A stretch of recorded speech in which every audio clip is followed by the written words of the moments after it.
Hey, good afternoon, everybody. Dr. Susan Lange, OMD, follows the family path of many generations of healers. After becoming seriously ill herself on a journey to India at the age of 20, she embarked on an intense training in alternative medicine, acupuncture, and herbology, continuing into spiritual healing, somatic psychology, trauma healing, and many other studies of human health and well-being. In 1990, she and her husband, Dr. Julian Lange, OMD, co-founded the Meridian Center for Personal and Environmental Health in Santa Monica, California. They draw extensively from the wise and ancient teachings of Chinese medicine. Dr. Julian Lange, also a doctor of Oriental medicine, he's been in practice since 1982 and is a member of a pioneering generation of alternative medicine practitioners. He's taught at acupuncture colleges in the U.S. and Europe and worked as an acupuncturist in hospital settings, as well as serving as an examiner for the California State Board of Medical Quality Assurance. Now, among other programs they've developed, they have a program called the Play Formula, a revolutionary, lighthearted, but serious look at health conditions such as cancer and autoimmune diseases. They've both been teaching and in private practice for over 30 years. I'm so very privileged and proud to have you both here. Welcome, Susan and Julian. It's great to be here with you, Kevin. We're delighted. Okay. Thanks so much. We have a lot of breast cancer survivors and cancer survivors watching today. Right. Not just solely those folks, but a lot of people with health issues. So I want to begin talking to you today by asking you about this amazing program you developed called the Play Formula, which teaches people how to boost their immune system in, I think you call it 4 easy steps. Yep. So can you tell us about that program a little bit? I'll say something. Okay, you go. I'll go first. All right. With this one, okay. And then you'll go. I'm glad you got in first. Yeah. Good, I thought I'd better. Okay. And basically, we developed it because so many people got so concerned and scared with the protocols that they were given, and they'd keep saying, what do I do? How do I do this? And so we went, what happens if you listen to your heart, if you listen to your body and settle in? And they didn't know how to do that. So we developed the Play Formula, which Julian will explain, to help people go from mindset, which is trying to figure out, to dropping deep in, which is what you're good at with your laughter yoga. So, Julian, what is the Play Formula? So, yeah, we developed the Play Formula, which looks like this, by the way. Wonderful. And we developed it so that people could have an easy way to make better choices for themselves, make healthier choices. And by making those choices, by making better choices, increasing the amount of laughter in their life, the amount of satisfaction, the amount of fun, and and a sense of belonging, a sense of being in a place for themselves. Awesome. So this is a book that we will tell folks about on our site, and they'll be able to pick this up and read all about it, I'm sure. Yeah. You talk about 4 different steps. Can you outline them briefly, or do we need to pick up that book and get it correctly? No. I can outline them. Okay. Briefly, yeah. Help me stay brief. Okay. So the PLAY, or the 4 steps. Yeah. And what we've boiled it down to is that there are 4 essential things, pretty much in any situation. But let's say if we're looking at a movie, and we're wondering whether this movie is really a movie that works for us. So first of all, we want to know how it's affecting us at a physical level, how it's affecting us in terms of laughter, or whether we love it, how much we're enjoying ourselves. Yeah. And then we're also wondering how it affects us on an awesome level. Like, does it take us out of the box? Does it make us see beyond our usual sort of scope of vision? Does it inspire us? And then at a Y level is the U level, how much we lose ourselves in what we're watching or what we're doing. So that time seems to disappear, and afterwards we say, wow, that was great. I can't believe it's 8 o'clock already. Awesome. And so, Kevin, just to Kavinsky, yes. Just to clarify that on our website, playformula.com, we have what Julian said, and it is a whole video that I presented to the Cancer Wellness Forum in Ojai. And Yes. all those steps go through so that you can actually go very quickly. What's the physical? What am I feeling inside my body? You know, do I love it, or does it make me really laugh? So that's very quick. Does it stretch the envelope and make me connect? Because T cells go up when we connect with a higher purpose, yeah? Amazing. And am I involved? So it becomes very, very quick and instant, and we can make decisions in 30 seconds. Wonderful. Can't wait to get a copy, and I'm sure a lot of folks will benefit from the book as well. That brings me to another question. You two have said, and I'm going to quote you, what makes you laugh just might help you heal. So my question is laughter really that potent? Can it really do that for us, do you think? Yeah, absolutely. Okay. Yeah. Okay. We should play every day. Every day. Because when we laugh, and it doesn't just have to be, rolling on the ground, but when we're having a mirthful experience, when we're engaged, laughing, amused, all of these chemicals and hormones are released in our body, which are good for us. So not only do those things make us feel good, but they also combat stress hormones. So they actually diminish the effects of things and events in our lives that we'd rather not be experiencing, but we just can't avoid because sometimes life is like that. So the antidote is laughter. The antidote is play. So we're cooking up some endorphins in our bodies, I presume? Exactly, and DHEA.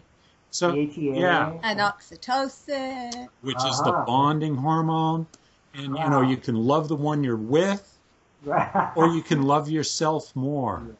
I love it. I love Oh, it. you've got that quote. You have a quote in there. Do I? Read it. Yeah. Okay. Julian has a quote that he was going to read. But anyway, do you want to keep going? We would like to attach that quote to him, yeah, but we can come back to it. Yeah, if you let's like, come back. because I'm sure it's a great one. Maybe we can close with that. Yeah. So I mentioned we have lots of cancer survivors watching today, myself included. Can you kind of give us a tip of how we can inject laughter into our lives every day? A lot of us go through chemotherapy. We might feel kind of crummy one particular day. How can we kind of kickstart that laughter inside? Is there a trick to it? I'll go first. Yeah. So, a lot, exactly. I mean, those of you who have or have had breast cancer have gone through a lot. And what we want to teach people is, not just to be a survivor and not just to be existing and suffering the treatment and the trauma, but to go through it and be a thriver where every single day, yes, exactly, Yes. you're bringing in something that's joyful and heart-opening. And one of the reasons we developed this play formula is because in our book, you asked me about the Core Light formula, the Core Light program Yes. later, but there are 5 elements to trauma healing or healing trauma patterns. Oh, okay. And the play formula is what we call the fire element, which is the part that's all about heart. Yeah, the part Yes. that is most effective for people. I'm kind of generalizing with breast cancer, and it's that fire that lights us up and is really important in self-care and self-nurturing. So when we first thing in the morning do laughter yoga with you, meditation, yoga, and then do those 4 steps very fast. It's very windy here. Wonderful. Expect to rain, actually. Okay. We might get washed away as I'm talking to you. We will laugh about it if we do. We love the rain in Ojai. We need it. I know you do. So when we do those 4 steps in the morning and go, is there something, like for me, my favorite thing, is flowers and animals and nature. What can I do for myself today, even for a minute or 2, that just lights me up, and do those 4 steps. And then it brings us back on track. It brings us back into the healthy hormones and chemicals, and it can change everything. Just baby steps, getting the practice every single day.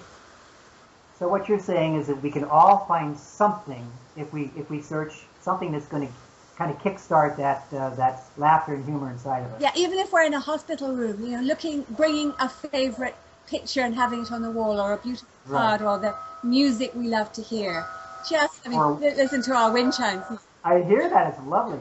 or just a wonderful memory, I suppose, can trigger that as well, right? Yeah, Yes, a wonderful yes. memory. Wonderful memory. Yeah. And a lot of people do this intuitively. You know, if they're going to go in a Yeah. hospital room or they're going to go in a challenging situation, they bring something along with them, which is a more positive personal association. Right. So, I- and the other thing is that you can do it also really kind of intentionally. You know, you can say, okay, this is going to be tough. You know, I'm going to go into this situation. There's going to be a lot of people around me that are going to be concerned. There's going to be anxiety hanging in the air. How can I break this up? Well, for myself personally, I would do something that was really kind of like nearly heretical. I'd watch The Three Stooges. Yeah, You know, that's I would good. make myself laugh, Yeah. even if it felt like I don't really think I should be doing this. I would do it on purpose. I'd give myself a dose of something that would shake it up and Yeah. get me some belly laughter going and start stimulating all of those chemicals we were talking about earlier. You know, And here's go ahead. also the important thing is sometimes we're in so much shock with the diagnosis Yeah. Yeah. that we forget all those things. So it's really I know, important to yep. have that list and prepare, you know, because even we who are so practiced will forget. So, Sure. yeah.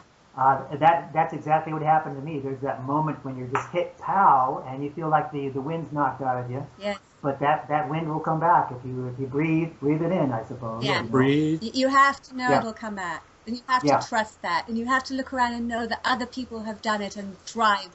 Absolutely. Yeah. You know, your beautiful wind chimes make me think of something. I read recently that among the top 5 things for, at least for cancer survivors, that reduce stress, one of those was music. Yeah. How does music play a role in your work, or does it? Is there a place for music to heal it? Oh, yeah, absolutely. Okay. You know, it's one thing to say put on the earbuds and sort of just immerse yourself in the music that makes you feel good. Now you got to be selective. Like you may not want to be listening to, you know, Guns N' Roses in a situation like that. You may want to go more like Brandenburg concertos or Okay. some soothing sort of new age kind of astral sounds. I'll buy that. Yeah. But whatever feels good to you, you do the play formula. If it makes you relax, this is it. If it makes Yep. you open up, if it makes you feel Right. touched at a bigger level and you're involved, that's the music you choose. If it's making endorphins, it's working. Yeah. Yeah. And If it brings you back to yourself. if you're going to Yeah, have a yeah. surgery and you're going to go under, you know, talk to the surgeon about putting that music on in the operating room. Wonderful idea. Yeah. Because we don't know if we're actually hearing that or not, but you know, maybe we are. Yeah. Who knows? Our nervous Yeah, system, okay. the nervous system is hearing it. Yeah. I believe that. Yeah. And one of the things in Chinese medicine, you know, both of us, our backgrounds, our credential is Chinese medicine and acupuncture and the whole concept of energy flowing in the body along meridians. Well, the definition of being in a healthy state, health, is the capacity to flow from one circumstance to the next and not let circumstances cause us to contract and withdraw and sort of alienate ourselves from experience. And music will really help us get in the flow. So whatever music works for the individual, I can't say what music would be right for you, but you would know when you heard it. Bluegrass. Bluegrass, there you go. I see the banjo in the background. There you Oh, you go. do see it back there. Very insightful. Yeah, I didn't know it was back there. Dr. Julian, I have a question for you. Sure. Recently, in fact, I was 65 living in Hawaii a year and a half ago and had my very first acupuncture session. Yes. An amazing thing. I had never done it. I'm sold on it. Does acupuncture play a role really in reducing stress and fear and anxiety? Can it do that? Oh, absolutely. That's Tell us about that. if there's a side effect that acupuncture has, it's relaxation and stress relief. Yeah. So somebody can come in for any number of diagnoses, any number of conditions, whether it be hypertension or an ulcer or asthma or back pain or a sports injury. The usual after effect is when they leave the office, they feel placid, easygoing, and it's just sort of a calm euphoria, not an amped up, excited thing. And Right. so, and, you know, say a classic example is anybody that's coming for smoking to stop smoking cessation. That is the state of mind I want them in, so that they aren't stressing about where the cigarettes aren't. Yes. You know what I Gotcha. mean? Yes.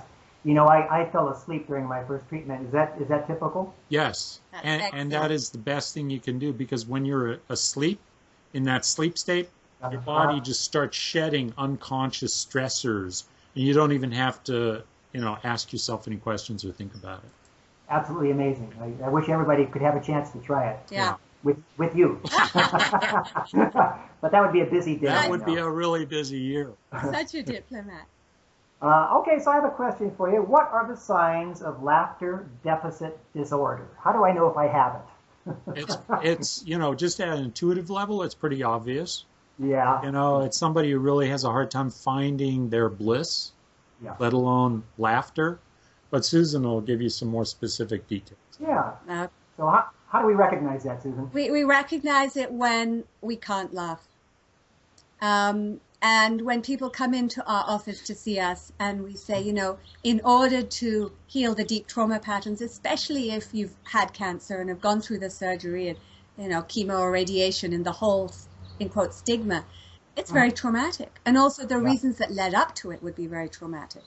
So when I say to people, okay, you got to laugh more so that we know that the healing can actually come in, because if your cells are shut down, the healing can't get in, and the acupuncture, the supplements, the herbs, the yoga, the laughter cannot heal.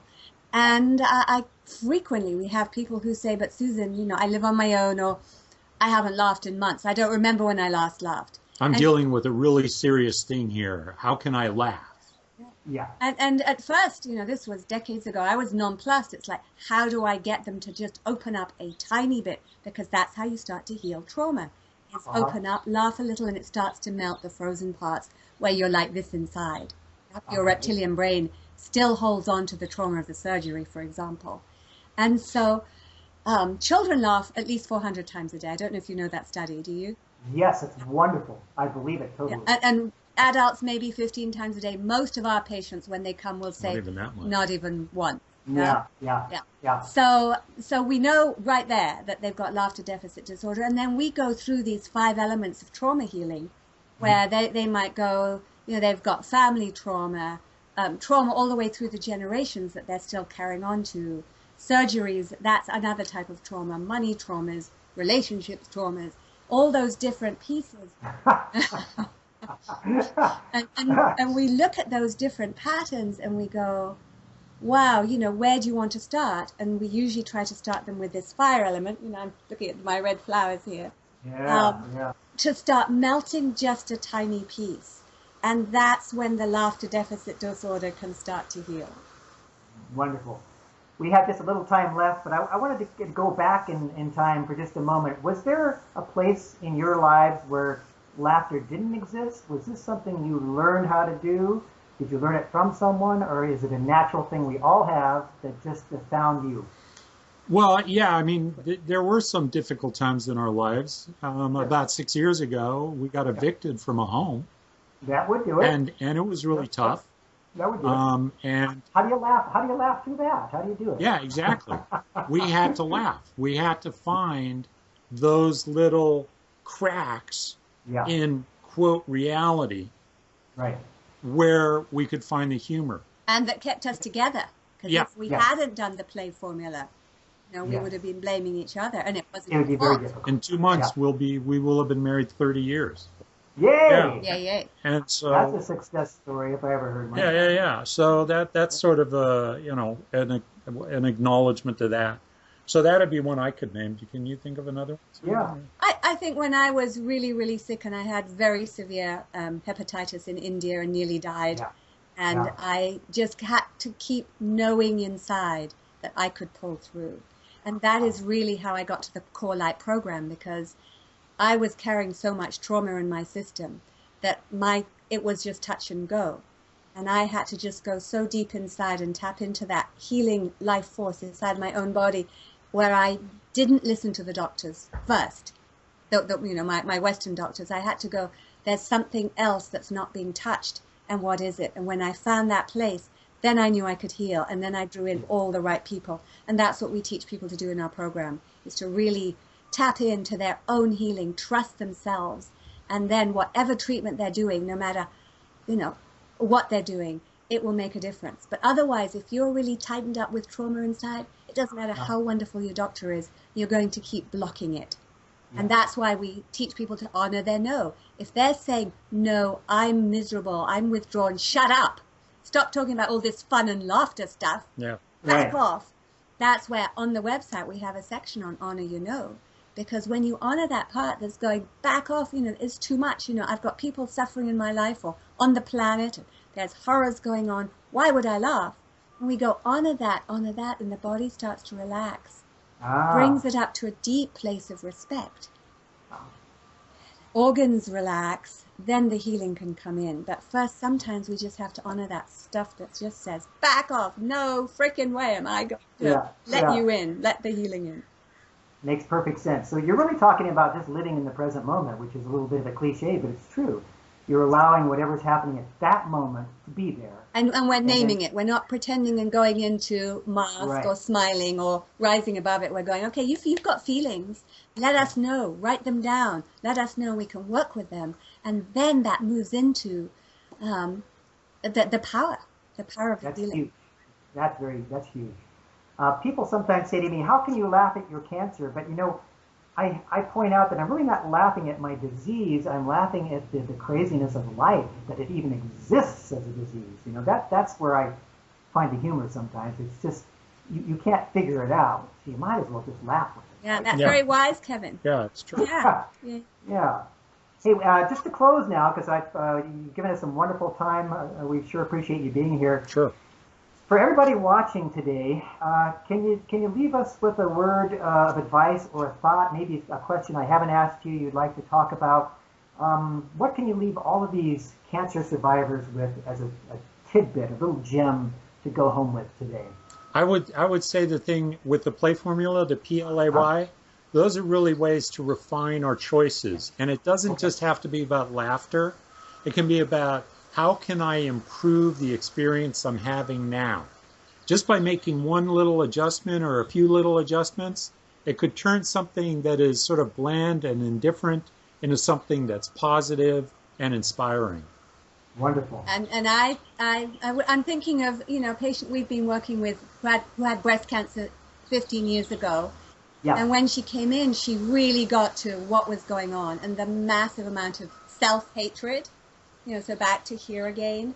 And as she melted the old patterns that she'd been carrying, being the scapegoat in the family for all the family dysfunction and trauma that she took on, and she started to care for herself. So it's back to that self-nurture that everyone who has had the cancer diagnosis, needs to self-care, self-love, find ways to do that. And just keep practicing, doing their laughter yoga, doing their meditation, doing the play formula, and just, baby steps. Wonderful. You guys are amazing. I can't wait to share you with the entire cancer community that tunes in. So I just want to say, Dr. Susan and Dr. Julianne Lange, thanks so much for your time and your wisdom today. And we will follow you closely in the future on your website and in your work. Thank you, Kevin. It was a real pleasure. Really a lot of fun. We'll talk again, I hope. Thank you for your amazing work too, Kevin. Yeah. Okay, goodbye to you too. Bye. Bye.